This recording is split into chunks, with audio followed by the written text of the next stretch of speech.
You've seen inside of a lot of new construction companies, plumbing, HVAC, and obviously Sunrise is different, if nothing else from a scale Yeah. perspective. What size do you think these things start getting good? Or is it a size problem? Or like, what is the differentiating factor that makes Sunrise good? There's a couple things that stand out. So scale obviously helps. Like smaller new construction businesses, they run on significantly tighter margins than we do. How dialed in your processes are.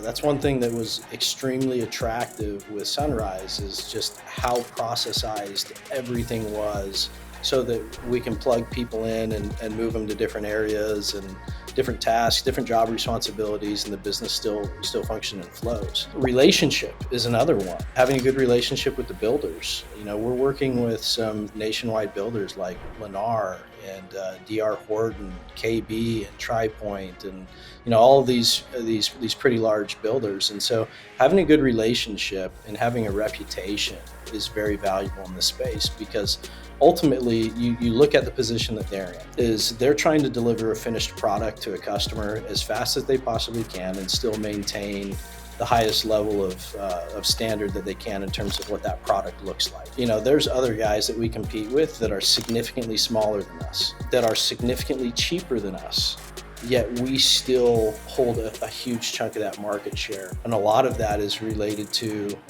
the scale of the business, being able to handle the production, and two, having the reputation that like the product that we're going to produce is the type of product that they're comfortable passing on to a consumer. Construction businesses on a smaller scale are a little bit harder. You don't have as much buying power, which is a big component to it. If I can buy 20% better than my competitor who's half my size, that's a significant advantage.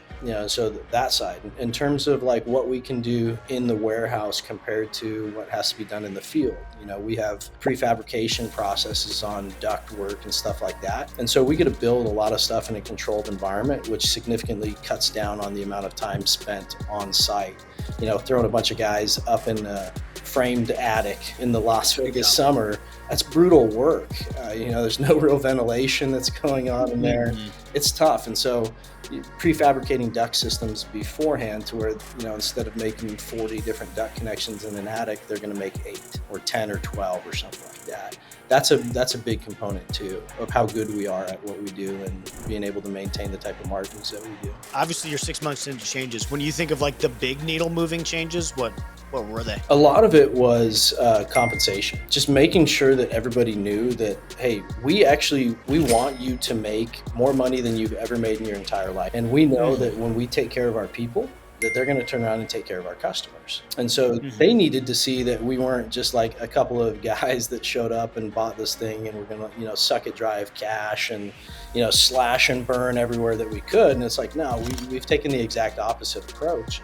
Is we've come in and said, okay, so what does top compensation in our market? What does that look like for a service tech or for a selling tech or for install? And we wanted to make sure that we could get our people to that place. And so we changed the compensation structure. There's a lot of people that I know might be critical of how we do that, but everybody was hourly based pay. And we've kept that.